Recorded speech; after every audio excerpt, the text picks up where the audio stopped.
The part about childhood trauma that causes me the most sadness is how many people are walking through their lives with a crushed spirit.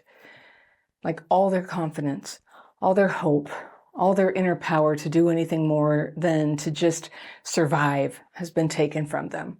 And they've forgotten who they really are. Their strength, their possibility, even the difference between what's real and good in other people and what is just mistreatment, they can't feel it. People who have had their spirit damaged say things like, I just want to stay away from people, or they're too cruel, or they say fatalist things like, it doesn't matter what you do, nothing works, the damage is done, or they stay connected to people who don't love them and who are hurtful to them because they've lost their ability to see and plan a way out. When your spirit is intact, you don't put up with mistreatment. And you don't give up on life because your vision of what you want in your life is very present for you, even if you're not in that good place yet. And other people can sense a strong spirit in you. Have you noticed that when you start taking positive action in your life, people stop messing with you? They don't ridicule you. They don't bump into you on the street. It's as if you have like a force field around you. And I think that might literally be true, that a force field forms around you when your spirit grows stronger. When you don't have that force field, people cross your boundaries or write you off, and bad things have a way of getting into your life.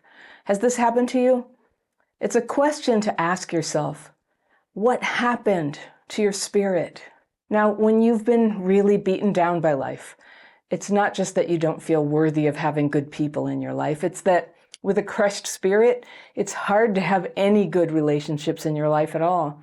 That pain cloud that hangs around and leaks into how you look and what you say and how others perceive you, they can feel it.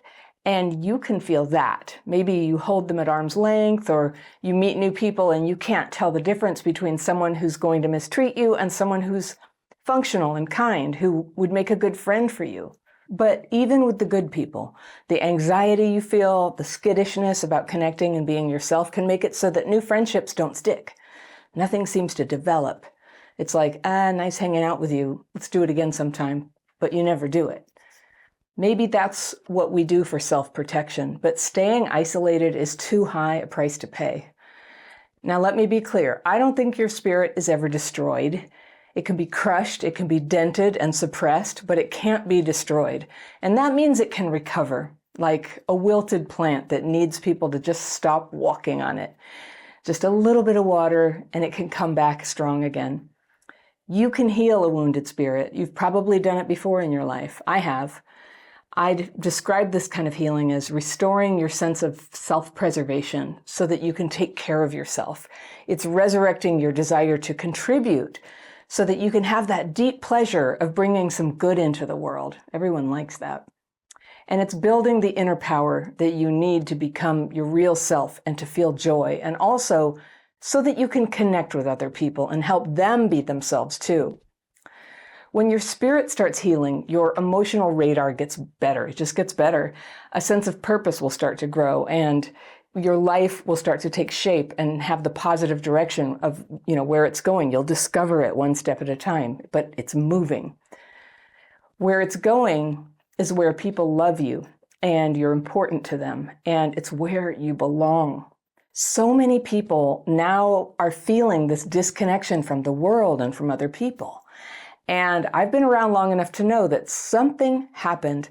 Some kind of decline has taken place, and people who struggled a bit are struggling more now. Not everyone, but a lot of people. And I think those of us who are in a fairly, good place to reach out and help the ones whose spirits are hurting, well, maybe we should. It's a lot easier said than done. Now, a lot of people are going to shout at me in the comments that no discussion of the symptom makes sense without discussing the cause. And they'll say, it's politics, it's economics, it's power structures, it's men, it's women, it's the nature of the workplace these days. And sure, I know what you're saying. But if you're shouting online, maybe you're shouting at me or somebody else or somebody in the comments, maybe the problem has sort of gotten inside of you and it's time to get it out. Because shouting at people online or putting them down, slandering them, saying they're evil idiots, maybe not here on my channel, but a lot of places online, right? It's like, hurts to see. It hurts to see. And it damages the spirits of all the people who are on the receiving end of that, who are being attacked. It damages the spirits of everybody who sees it and feels scared to say anything because attack happens so easily. And it damages the person who commits the attack because, what happened to them where it just got so easy to carry around this wrath inside and then just like hurtle it at other people. And it's okay to call out injustice or cruelty, but I'm sure you've noticed that it's really hard to tell the difference sometimes between standing up for what's right and just venting. And if your spirit is crushed already, you probably can't tell the difference. You get two people like that, and they'll just argue back and forth in the comments section. And arguing like that is always like the delusion that if you could just say one more thing, if you could just get the last word, you would win and you'd feel better. But you don't. It doesn't resolve it. You don't win. You think the other person is going to finally get it, but they don't. They just close their hearts to you. And, it just doesn't really go the way we imagine it will. Everyone's spirits break down a little more when they witness something like that. So think about it a little bit here. Becoming what you hate is not a solution, and it doesn't heal your spirit. A lot of people will say, we have to change the world. And then they list other things that people have to change. But on a very practical level, the only way to do that is to change yourself. The only people who can make a positive difference aren't the ones who win the argument by ranting, but the ones who are willing to be an agent of clarity and truth and goodness. My spirit was pretty damaged for a long time, and getting other people to take responsibility for what they did to me, it just didn't work. But dedicating energy to that, honestly, it just drained my spirit more. Now, it's hard to make that transformation, to go higher, to try to become a light, to be a teacher by example, or how to be an agent of good. We can do that by deciding what we want to be, and we can do that by facing and detaching from the things that dissociate us. I want to talk about dissociation, and I mean by that the disconnection of ourselves and from our environment. There's a lot of pressure to dissociate these days. Have you noticed this? Now, dissociation is a state of consciousness where you're physically present, but you're disconnected, not fully there, missing some of your powers of perception and discernment. So you can hear people talking, but you can't really tell what's true, and you can't tell what's a lie. Or something feels wrong to you, something you say or do, or a decision in front of you, and you question your perception. And if you're not careful, your damaged spirit has only the weakest power to stop you from justifying something you say, something you do. You take the action anyway. And then there's this bad feeling that kind of haunts you. And it feels like shame, or it feels like low self-esteem, and you don't know where it came from. Well, actually what that is your intact spirit trying to talk to you. It's making it easy for you to tell right from wrong by giving you like a sick feeling, a cringe inside. In the face of wrong actions, you will recoil. You won't take part. Your spirit almost seems to block you from doing something wrong. But yeah, when your spirit gets damaged, that is not automatic anymore. You can't really tell what you're supposed to do. You're dissociated from yourself and from the sense of right and wrong. And then it's not just that one mistake that you make, but the mistakes that we all make sort of open up a crack, and then the problems get in. And I've noticed that phenomenon where your spirit gets weak and then problems rise up.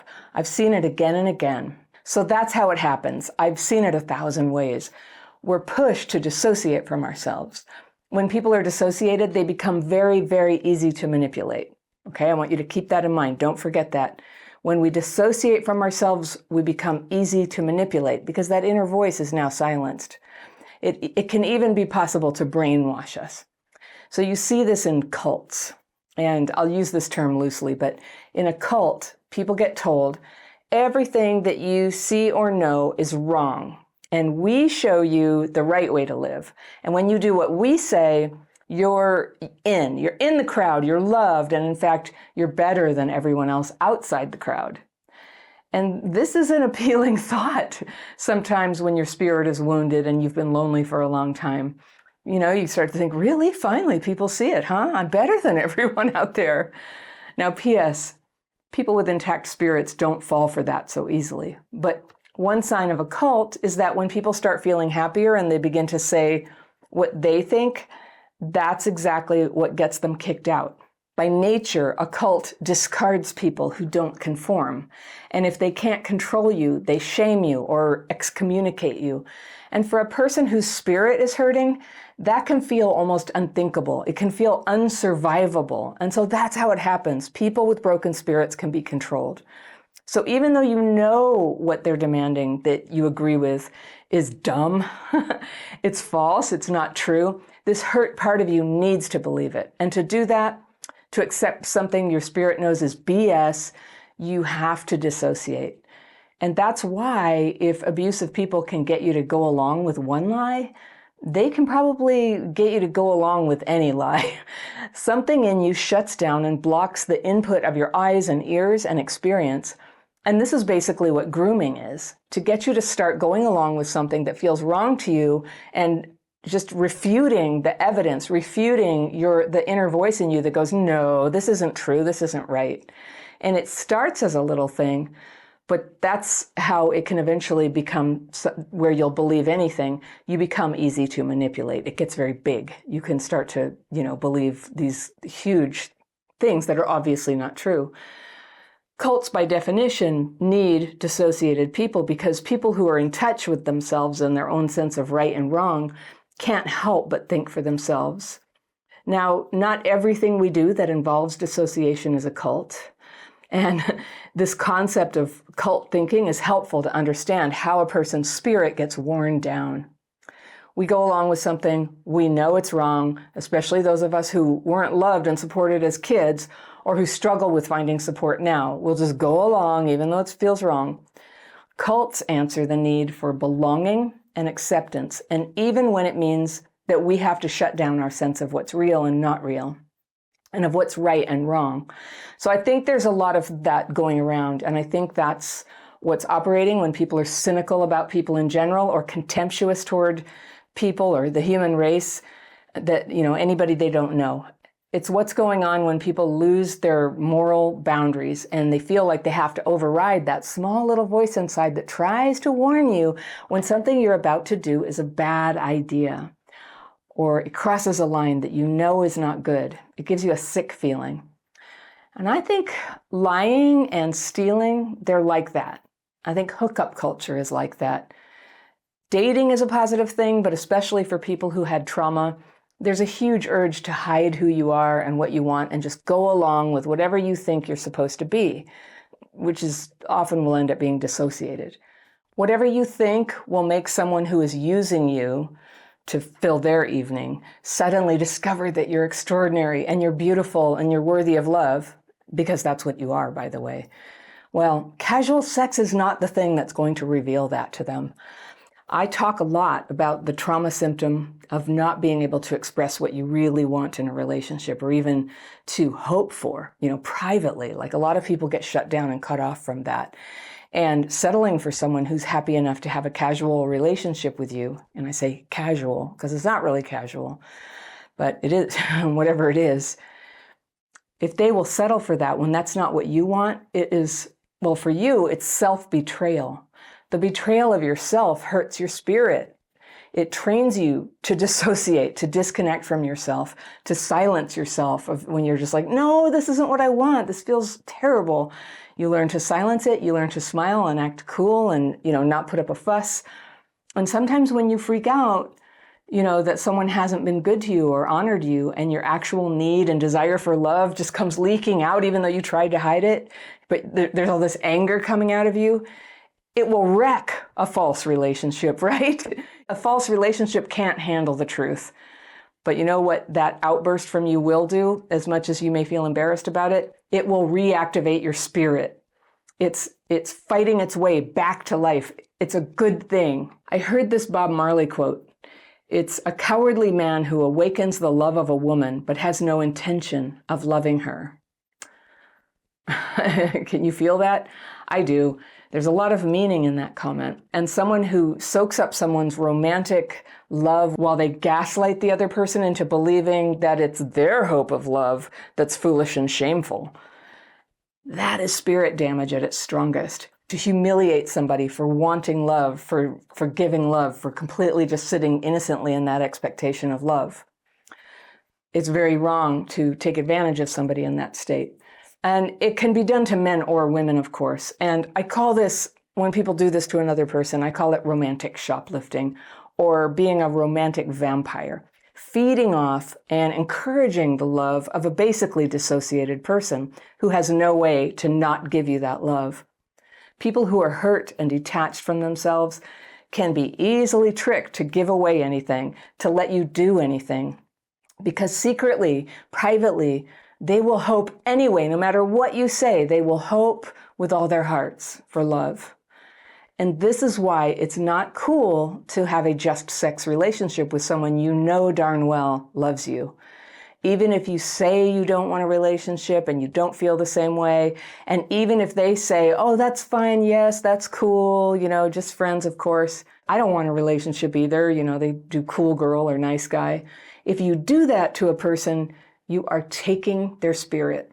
And it's parallel to exploiting a hungry person who also would have to do things that they feel wrong about in order to get what they need, food.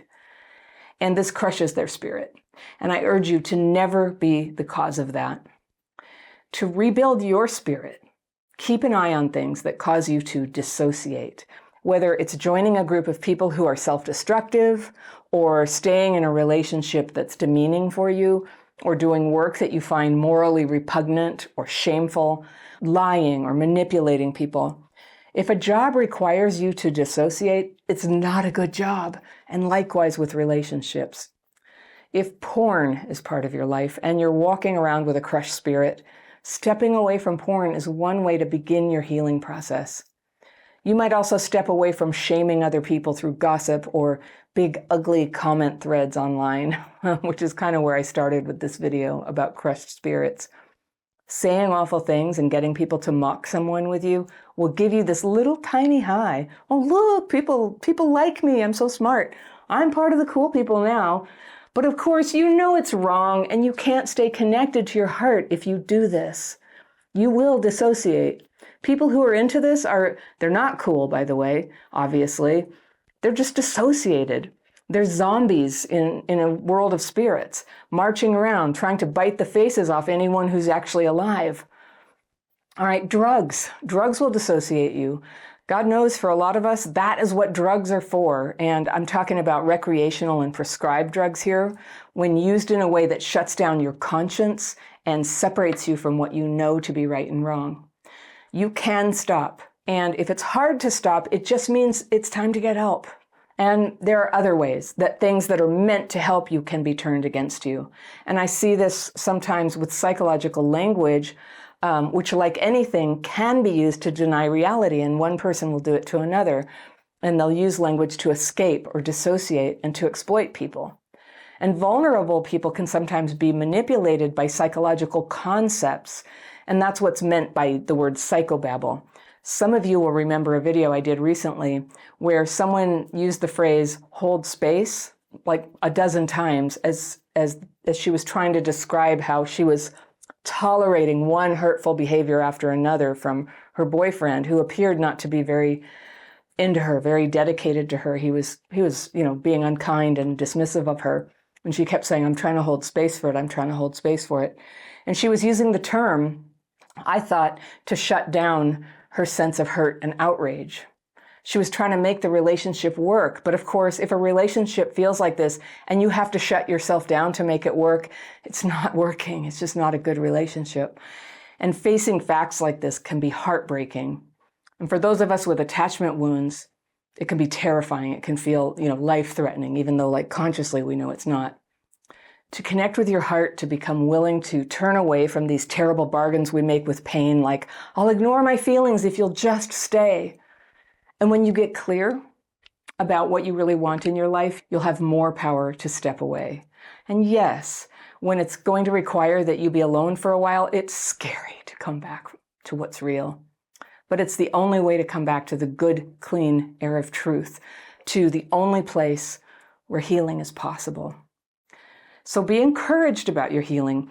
Imagine yourself and what your life could be like if all those trauma-driven behaviors were healed. To help you with this, I've got this list that I love of signs of healing. And I have a feeling that you're probably halfway there. Many of these signs have already come to pass and they're showing up, and you may want to read this list and see how far along you've already come. And you can download it for free right here, and I will see you very soon.